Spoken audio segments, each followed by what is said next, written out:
Hello and welcome to the Calmcast, a time to feel calm and think clearly. I'm Claire Downham, the Queen of Calm, a transformational life coach. I was a burnt out head teacher who finally made the journey to calm after years of trying, and I want to prevent you from having to do the same.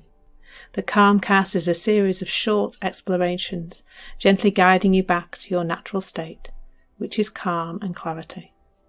Just listen like you would listen to music, with an open mind and curiosity. There's nothing else to do. Now let's relax into today's episode. So today I'm talking about accessing presence, and this has come after this weekend when I walked one of the Yorkshire Three Peaks. So there's three mountains in the Yorkshire Dales: Ingleborough, Pennygent and Whernside. Some people were doing them all in one day. I just did Whernside this time. So it's about an 8-mile, half uphill and half downhill kind of walk, really. And there was something that I really noticed about myself as I did that walk. Now, there is something about nature, isn't there, that kind of brings you into the present moment. But what I noticed was that, particularly on the uphills, although I have to be honest with you, I'm actually not a fan of downhills. I don't like that feeling of your knees and your shins kind of get a bit of a battering on the down. But either way, when it was a struggle, what I noticed about where my head was that it wasn't in the present moment. Because as soon as it became a struggle, the thoughts were, oh, how long is this going to last? Am I going to be able to do it? Am I fit enough for this at 51? And all those kind of thoughts. You know, how much is it going to, will my knees make it down the other side? But what I also became aware of was that the moment I re-engaged with the people around me, looked at the scenery, took a breath, maybe just felt my feet going one in front of the other, I settled back down again, and I fell naturally into the presence. I accessed presence really easily. Now, accessing presence can seem, can't it, like a big piece of work. I remember when I was first on my self-development journey, I was doing a lot of things. So I was doing a lot of meditation, and I contemplated a 6-week mindfulness course, but I did do some mindfulness training. I even did some training to deliver mindfulness training to children and adults. So I did kind of go around that kind of all those activities you can do to bring yourself in the present moment. And they include things like, and I'm sure if you've been on any kind of course like that, you'll have done some of these things. So there's that thing where you notice 5 things you can see, 4 things you can hear, 3 things you can, I can't exactly remember the pattern, but it's about tuning your senses into your environment right now, and that's supposed to draw you back into the present moment. There's breathing exercises, square breathing and circular breathing. I'm not sure, triangular breathing, I'm sure that's the thing. Lots of different kind of breathing exercises, which is great. And there's also the things where you eat something mindfully. So I think when I used to do it with children, I used to do it with raisins, because that was kind of the safest thing you can give to children to eat, because obviously there's so many allergies and things around. But as an adult, I remember once going to a food festival and doing it with chocolate. So that's where you know, whether it's the raisin or the chocolate, you take the food, you take time to smell it, and you take time to feel it in your fingers, and you take time to look at, if you're looking at a raisin, you're looking at all those tiny little wrinkles and things.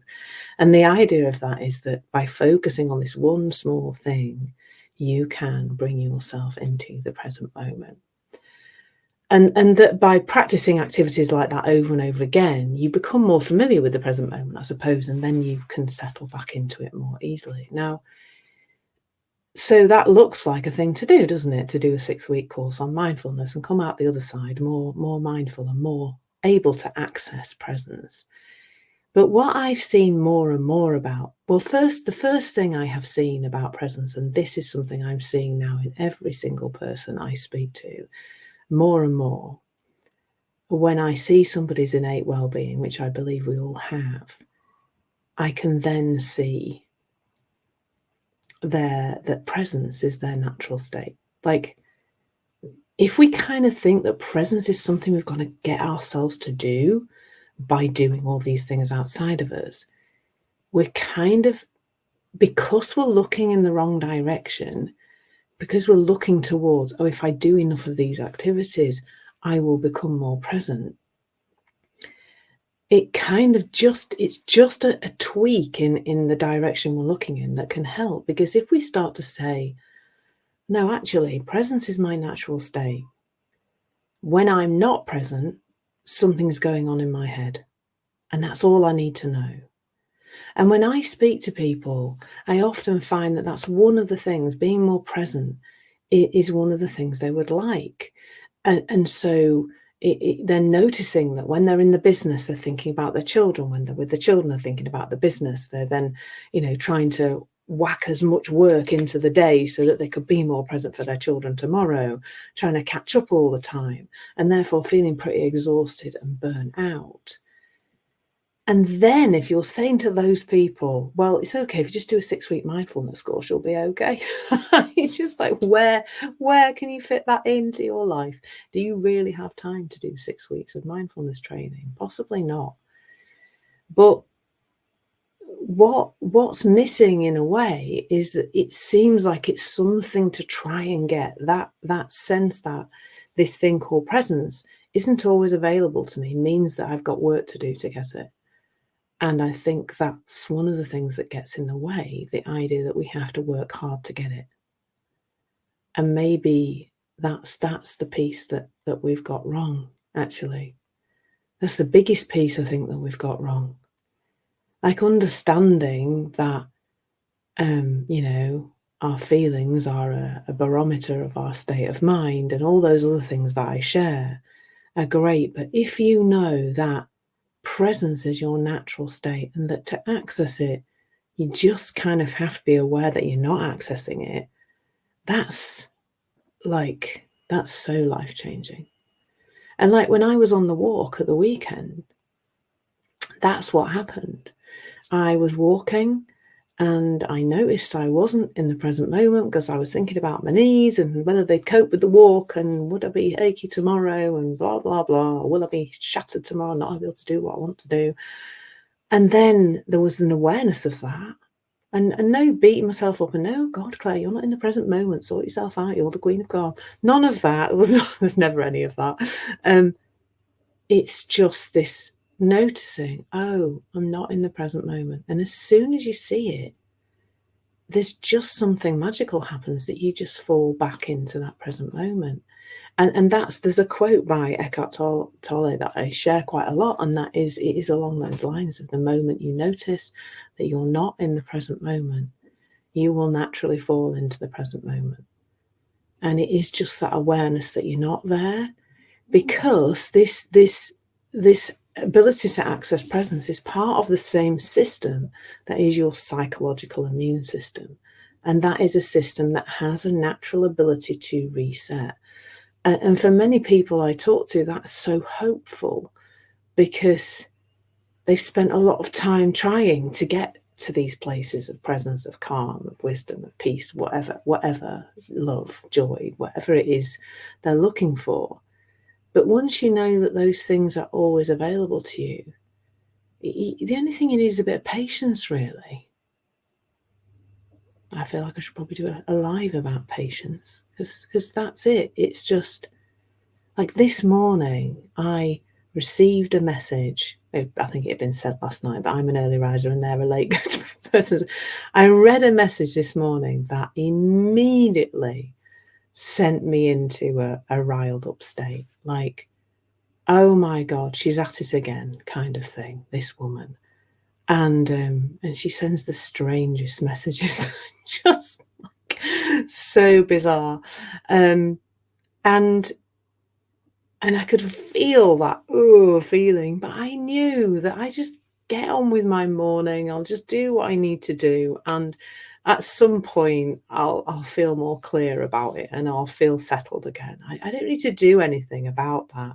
And I know one thing. I know not to act. So I knew not to reply because that would not be helpful from this, oh my God, you ridiculous woman kind of state.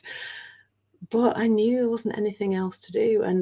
And so I got on with doing my exercise, which is what I was about to do, and I looked at my phone. And a moment throughout the exercise, I kept noticing my head going, oh, how should reply like that? And what shall we say to her? And blah, blah, blah. But then I just kept, right, back at what's my body doing? Back into the present moment, and flitted in and out all the way through, and have continued to this morning. But now I'm just I'm quite amused by it more than anything. And I'm more and more inclined just to let it go and leave her to it, rather than retaliate in some way. So this presence is who you really are. So accessing it, I mean, maybe that's the wrong word even. I love getting to the end of my podcast and deciding I've given them the wrong title. It's great fun. So I would say revealing. It's revealing presence, because that's who you really are. It just gets covered up with your thinking sometimes. And as you see that, there is this system that naturally wants to take you back to calm. And it is just like the same system that heals those scabs that we get sometimes when we cut ourselves. Just leave it be. Don't pick it. And you will just naturally settle back down again. So hopefully you can reveal or access your presence, the presence that you truly are today after hearing this. Have a beautiful day. Lots of love. Thank you so much for listening. There's nothing to do now but bring some awareness to how this is working out in your life. Listen regularly to experience longer and longer periods of calm. This has been the Calmcast with Claire Downham, Queen of Calm. Take care and keep listening.